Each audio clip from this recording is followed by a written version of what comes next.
আহলে হাদিসরা কি তাকলিদে মুতলাক করে? তাকলিদে মুতলাক তো করে, তাকলিদে মুকাইয়াদ করে না। মুতলাক বুঝেননি? আমি এতক্ষণ যে ফতোয়া দিছি সবকে দলিল দিছি, হ্যাঁ? ধরেন আমাদের মোস্তাউদ্দিন ভাই যেমন অনেক ফতোয়া দেয়, সব দলিল দেয়। আমাদের আব্দুল রাজ্জাক ভাই যে ফতোয়া দেয়, সব দলিল দেয়। সব দলিল দেয় না, তা আপনি তো শুনতেছেন। এটা তাকলিদে মুতলাক বলে। এটা মানে একটা সাধারণ তাকলিদ আছে। এটা হচ্ছে আলেমকে বিশ্বাস করে তার কথা শুনে চল। শরীয়তে এই নির্দেশনা আছে, এটা হারাম না।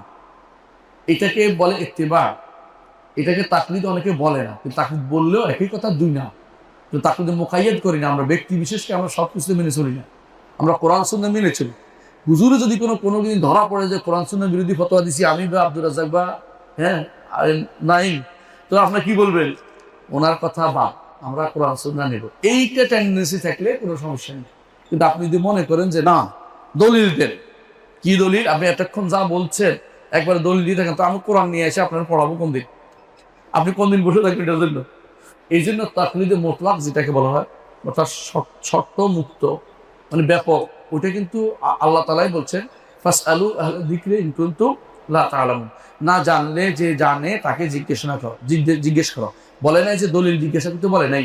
এরপর আয়াত বিল বায়িনাতি ওয়াজ জুবুর, এটা এই আয়াতের সাথে সম্পৃক্ত না, এটা আগের আয়াতের সাথে সম্পৃক্ত। আরসালনা, অর্থাৎ মানুষদের কাছে আমি রাসূলদেরকে পাঠিয়েছি বিল বায়িনাতি ওয়াজ জুবুর, দলিল প্রমাণ সহ। যারা এটা অনুবাদ করে এটার সাথে লাগিয়ে দিয়েছে তারা ভুল করছে। আলেমে দিন না, জাহের, এরকম দেখবেন। এটা আলেমে দিন না। প্রত্যেকটি তাফসীর খুঁজে দেখুন, আলেমরা এটাই বলেছে।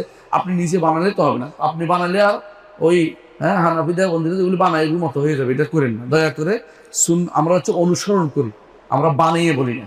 সালাফদের কথা অনুসরণ করি, সালাফরা যেভাবে বলছে সেভাবেই আমরা অনুসরণ করি। তবে তাকলিদের যেটা মুকাইয়াদ, যেটা ব্যক্তি বিশেষের তাকলিদ, সবসময় এটা আমরা করি না।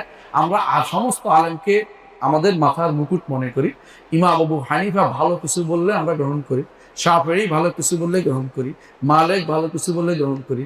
কিন্তু আপনি যদি জানেন যে এই লোক শুধু আমাকে অন্ধকারে নিয়ে যাবে, অন্ধকার গলি, তিনি তার কাছে জিজ্ঞাসা করো আপনার জন্য জায়েজ হবে না। কারণ সেটা আপনাকে ওই ভুলকে শুধু দিবে, খারাপ দিবে, ভালো দিবে না। আর যার সম্পর্কে আপনার ইয়াকিন আছে যে সে আমাকে কোরআন সুন্নাহ ভিত্তিক আমাকে সলিউশন দিবে, তার কথা শুনলেই এটাও একটা তাকলিদ। এটা কেউ ইত্তেবা বলে, কিন্তু এটাতে ইত্তেবা বলে, তাকলিদ বলে কোনো সমস্যা নেই এটাতে। কিন্তু তাকলিদ আমা যেটা, তাকলিদ তাআসসুব যেটা, এটা করা যাবে না। বুঝতে পারছেন? এটা আহলে হাদিসরা করে না, আলহামদুলিল্লাহ।